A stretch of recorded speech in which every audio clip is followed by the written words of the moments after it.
Hey, friends. Chapter 4, Mr. Fitzgibbon's Plow. When Mrs. Frisby went into her house, she found Timothy asleep and the other children waiting, frightened, sad, and subdued. He went to sleep right after you left, Teresa said. He waked up twice, and the second time he wasn't delirious. He said his chest hurt and his head hurt. But, Mother, he seemed so weak he could hardly talk. He asked where you were, and I told him, and then he went back to sleep. Mrs. Frisby went to where Timothy lay, a small ball of damp fur curled under a bit of cloth blanket.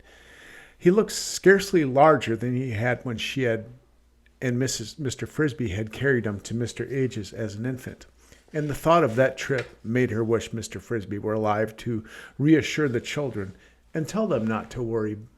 But he was not, and it was she who must say it.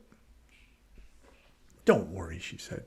"Mr. Ages gave me some medicine for him and says he will recover." She mixed the contents of one of the packets, a gray-green powder, in water, and then gently shook Timothy awake. He smiled. "You're back," he said in a voice as small as a whisper. "I'm back, and I've brought you some medicine. Mr. Ages says it will make you all right."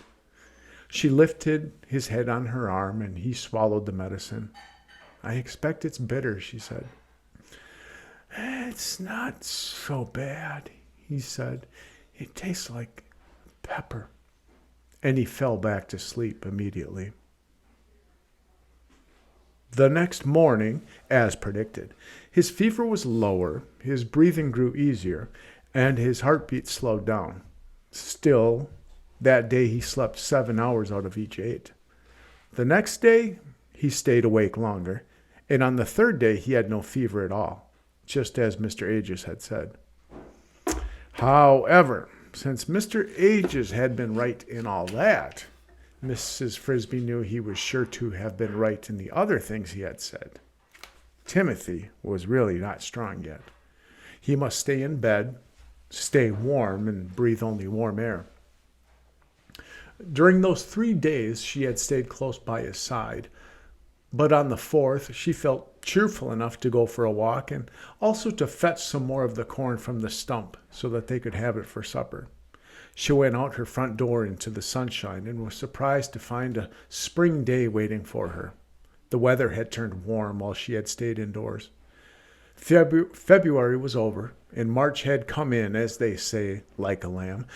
There was a smell of dampness in the air as the frosted ground thawed, a smell of things getting ready to grow. It made her feel even more cheerful than before, and she walked almost gaily across the garden.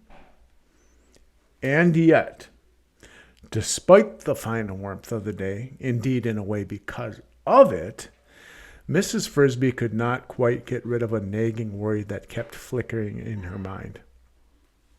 It was that kind of worry that, if you push it out of this corner out of your thoughts, it pops up in that corner, and then finally in the middle, where it had to be faced. It was the thought of moving day.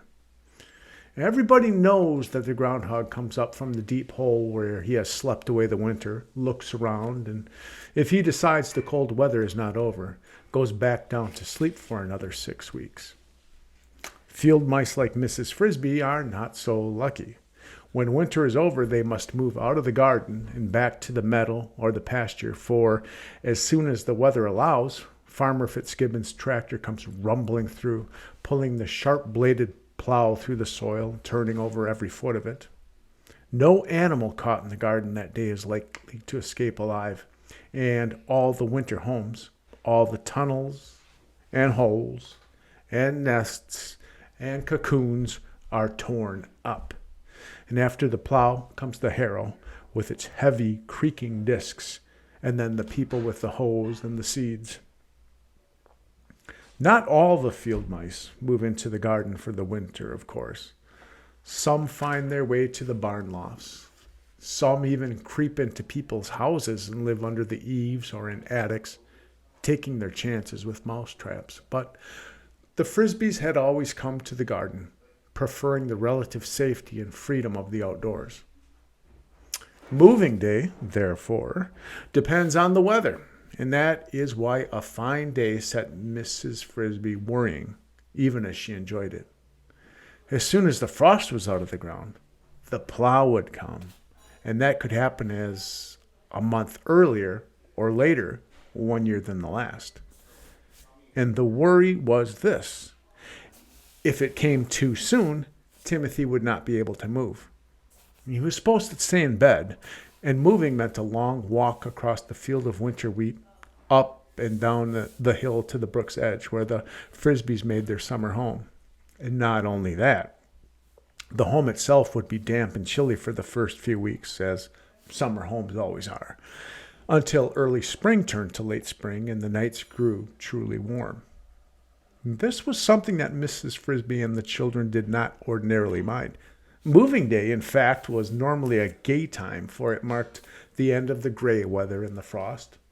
It was like the beginning of a summer holiday. But this year, now that Mrs. Frisby had faced the problem, she did not see any answer except to hope that the day would not come too early. In another month, according to Mr. Ages, Timothy would be strong enough. Perhaps she was only borrowing trouble. One warm day, she told herself, does not make a summer, nor even a spring. She walked on through the garden and saw ahead of her a small figure she knew. It was a lady's shrew, a tiny thing, scarcely bigger than a peanut, but with a wit as sharp as her teeth. She lived in a simple hole in the ground a few yards away. Mrs. Frisby met her often and had grown to like her, though shrews are generally unpopular, having a reputation for short tempers and extremely large appetites. "Good morning," said Mrs. Frisby. Mrs. Frisby, good morning indeed. Too good is what I'm thinking." The shrew was holding a stalk of straw, which she now thrust into the earth. It went down easily for 2 inches or more before it bent in her hand. Look at that. The top of the frost is gone already. Another few days like this and it will be all gone. Then we will have the tractor in here again, breaking everything up. "So soon? Do you really think so?" asked Mrs. Frisby, her worry returning in a rush stronger than before. He plows when the frost is gone. Remember this spring of 65? That year he plowed on the 11th day of March, and on a Sunday at that. I moved down to the woods that night and nearly froze to death in a miserable hollow log. And that day came after a week of days just like this. Mrs. Frisby did remember it. Her family, too, had shivered through those chilly nights, for the fact was, the earlier the moving day came, the colder the nights were likely to be. "Oh, dear," she said, "I hope it doesn't happen this year. Poor Timothy is too sick to move." "Sick, is he? Take him to Mr. Ages." "Well, I've been myself, but he is too weak to get out of bed, and still is." "I'm sorry to hear that. Then we must hope for another frost, or that the tractor will break down. I wish someone would drive a tractor through his house and see how he likes it." So muttering, the lady's shrew moved off, and Mrs. Frisby continued across the garden. The remark was illogical, of course, for they both knew that without Mr. Fitzgibbon's plow, there would be no garden to live in after all, and there was no way he could turn the earth without also turning up their houses. Or was there? What the shrew had said was meant to be sympathetic, but it was not helpful. It meant, Mrs. Frisby realized, that she too could see no solution to the problem.